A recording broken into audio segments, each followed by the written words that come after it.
أهلا بيكم. تخيل معايا إنك في فرح حد من أصحابك، وجه واحد من المعازيم وقال لك بصوت عالي قدام الناس: إيه ده؟ أنت تخنت أوي كده ليه؟ أنت مش كنت رفيع؟ إيه اللي جرالك؟ الناس اللي موجودين بدأوا يبصوا عليك وأنت بدأت تحس بالإحراج ومبقتش عارف ترد تقول إيه. عدى الموقف وبعدها روحت، وأنت مروح جالك الرد المثالي، وقلت في نفسك كان المفروض أقول له: الحمد لله أنا كويس، بس موضوع الشكل ده يخصني لوحدي. والسؤال هنا: ليه الردود الذكية دي دايما بتيجي بعد فوات الأوان؟ وإزاي ممكن تبقى أسرع في التفكير والرد؟ أنا إسماعيل أحمد، ودي قناة الجانب الرمادي. يلا بينا نبدأ.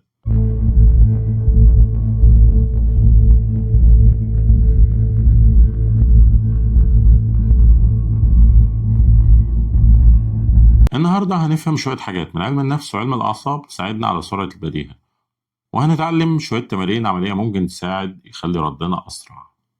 بس في البداية ما تنساش لايك شير سبسكرايب وفعل زر الجرس عشان دايما يوصلك كل جديد. خلينا في البداية نفهم الأول يعني إيه سرعة البديهة.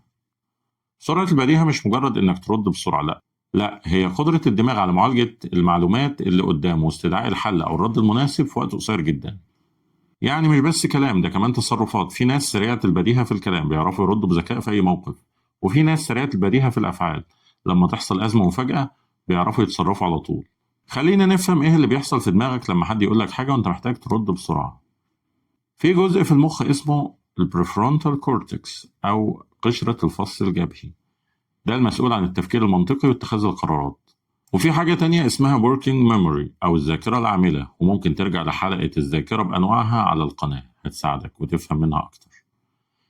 الذاكرة العاملة دي اللي بتخزن المعلومات المؤقتة وبتربط بين اللي بيحصل دلوقتي وبين الخبرات اللي عندك. لما حد يقول لك حاجة دماغك بيعمل كده، بيسمع الكلام بيحلله، هل ده هجوم ولا سؤال ولا نكتة، وبعدين بيدور في الذاكرة على موقف مشابه وبعدين يطلع برد مناسب. كل ده بيحصل في أجزاء من الثانية، والناس اللي سريعة البديهة الدماغ بتاعهم بيعمل العملية دي أسرع وأكفأ. وسرعة البديهة ليها أكتر من نوع.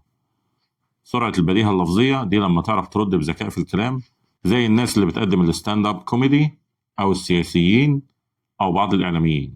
رقم اتنين سرعة البديهة العملية، دي لما تعرف تتصرف بسرعة في الأزمات، زي لما تحصل مشكلة مفاجئة في الشغل وتعرف تحلها على طول.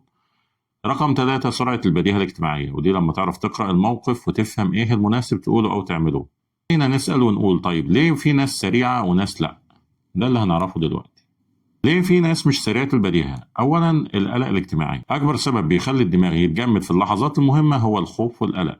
لما بتبقى قلقان أو خايف من رأي الناس، في جزء في المخ اسمه الأميجدالا بينشط، ده الجزء المسؤول عن الخوف وردود الفعل الدفاعية. ولما الأميجدالا تنشط بتعطل شوية البريفرنتال كورتكس اللي قلنا عليها، اللي هي الجزء المسؤول عن التفكير المنطقي.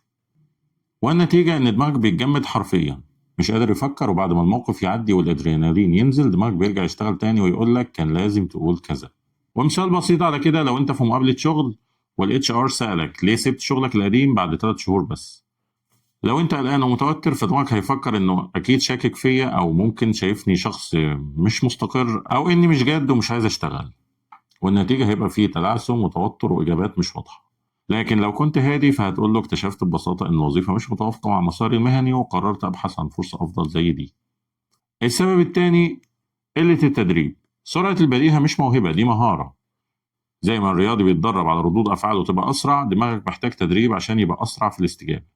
الناس اللي بنشوفهم أذكياء في الرد غالبا مروا بمواقف كتير أو قروا كتير أو اتدربوا حتى لو من غير ما يحسوا على إنهم يبقوا أسرع. السبب الثالث الأوفر ثينكينج. في ناس بتفكر أكتر من اللازم، بيحللوا كل كلمة، بيخافوا يغلطوا، بيحسبوا كل الاحتمالات، والنتيجة إن الوقت بيعدي وهم لسه بيفكروا. فالحل مش إنك ما تفكرش، الحل إنك تفكر أسرع وتقبل إنك مش لازم تطلع الرد المثالي في كل مرة. السبب الرابع نقص النوم والتوتر. علميا لما تبقى تعبان أو مضغوط دماغك بيبقى أبطأ في معالجة المعلومات، والذاكرة العاملة بتبقى أضعف والتركيز بيقل. عشان كده لما تبقى مرهق بتلاقي نفسك مش قادر تفكر زي ما أنت عايز. طيب إزاي تطور سرعة بديهتك؟ تعال نشوف التمارين العملية دي. أول تمرين معانا لعبة الارتباطات السريعة. التمرين ده بسيط بس قوي. اختار كلمة عشوائية، مثلا قهوة. دلوقتي عندك 10 ثواني تقول 5 كلمات مرتبطة بيها، زي مثلا صباح، كافيه، سهر، كوباية، سخنة. جرب كلمة تانية مثلا سفر، هتلاقي طيارة، شنطة، بحر، راحة، مغامرة. ليه التمرين ده مهم؟ لأنه بيدرب دماغك على الاستدعاء السريع. إنك تلاقي معلومات من ذاكرتك بسرعة وتربط بينها. التمرين التاني تقنية يس أند. التقنية دي جاية من عالم الكوميديا الارتجالية. الفكرة لما حد يقول لك حاجة بدل ما تقول لأ أو توقف الحوار قول يس أند وكمل الفكرة. يعني مثلا حد قال لك الجو حر النهاردة، بدل ما تقول عادي أو تسكت قول له أيوة فعلا أنا كنت بفكر نروح نشرب حاجة ساقعة، إيه رأيك؟ مثال تاني، حد قال لك المشروع ده صعب، قول له صح وعشان كده لازم نقسمه لمراحل صغيرة ونبدأ بأسهل حاجة. ليه التمرين ده مهم؟ لأنه بيدرب دماغك على البناء السريع على الأفكار بدل ما تقف قدامها، ده بيخليك أسرع في الحوار والتفاعل. التمرين الثالث اتبنى بنك ردود ذكية. الناس بتفتكر إن سرعة البديهة كلها ارتجال، لكن الحقيقة كتير من الردود الذكية محضرة سابقا. الكوميديانز بيعملوا كده، الناس الشاطرة في التفاوض بيعملوا كده، المتحدثين المحترفين بيعملوا كده. الطريقة اعمل قائمة بالمواقف الشائعة اللي بتقابلك وحضر ليها ردود ذكية. واللي أنا قلته ده مش معناه إنك تحفظ جمل وخلاص عشان تكررها، لكن لما بيكون عندك أفكار جاهزة هتبقى واثق أكتر، فدماغك هيشتغل بشكل أسرع. التمرين الرابع إنك تفكر بصوت عالي. التمرين ده غريب شوية بس فعال. الطريقة وإنت لوحدك أو في العربية أو بتطبخ أو قبل ما تنام، اتكلم مع نفسك بصوت عالي. يعني اوصف اللي بتعمله، اشرح قرار انت واخده، علق على حاجة انت شفتها. ومثال على كده، دلوقتي انا رايح الشغل هفكر في الميتنج اللي عندي النهارده، لو المدير سألني عن التقرير هقول له اني خلصت 80% وباقي التفاصيل الأخيرة. ده حوار انت بتقوله بصوت عالي وانت في العربية ورايح الشغل.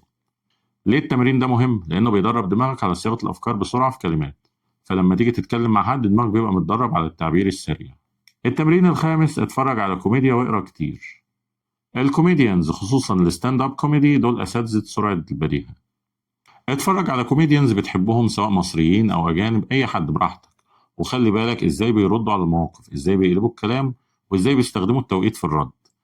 القراءة كمان مهمة جدا، لما تقرأ روايات، مقالات، حتى بوستات ذكية على السوشيال ميديا، ده بيوسع بنك الأفكار اللي عندك، وكل ما عندك أفكار أكتر كل ما دماغك بيلاقي حاجة يستدعيها أسرع. وقبل ما نكمل، في نصيحة مهمة جدا، لما حد يقول لك حاجة ومحتاج ترد خد نفس عميق 3 ثواني بس، شهيق زفير. الثلاث ثواني دول بيعملوا حاجتين، بيهدوا الأميجدالا اللي هي الجزء الخوف في الدماغ، وبيدوا البريفرونتال كورتكس فرصة تشتغل اللي هي الجزء المسؤول عن المنطق. ومش كل حاجة بتحتاج رد سريع، ساعات الصمت بيبقى أذكى رد، وساعات إنك تقول هفكر في الموضوع ده وارجع لك أفضل من إنك ترد رد متسرع وترجع تندم عليه. وخد بالك معايا، مش كل المواقف زي بعضها، في مواقف ينفع فيها الرد زي لما حد يسألك سؤال في شغلك أو ينتقدك بشكل بناء، هنا الرد الذكي بيحل الموقف. وفي مواقف ينفع فيها التحويل زي لما حد يحرجك في مناسبة اجتماعية، هنا أذكى حاجة إنك تحول الموضوع برشاقة وتكمل عادي. وفي مواقف أذكى رد فيها هو الانسحاب، زي لما حد يستفزك عشان يوقعك، أو موقف ممكن يتطور لمشكلة أكبر، هنا الصمت أو الانسحاب الهادي هو القوة الحقيقية. سرعة البديهة الحقيقية مش إنك تعرف ترد، سرعة البديهة الحقيقية إنك تعرف إمتى ترد وإمتى تسكت وإمتى تمشي. وفي النهاية ما تنساش، فهمك لنفسك هو أول خطوة للتغيير، والوعي هو مفتاحك لكل خطوة جديدة. لو عجبتك الحلقة لايك شير سبسكرايب وفعل زر الجرس عشان دايما يوصلك كل جديد، وأشوفك في رحلة جديدة جوه عقلك.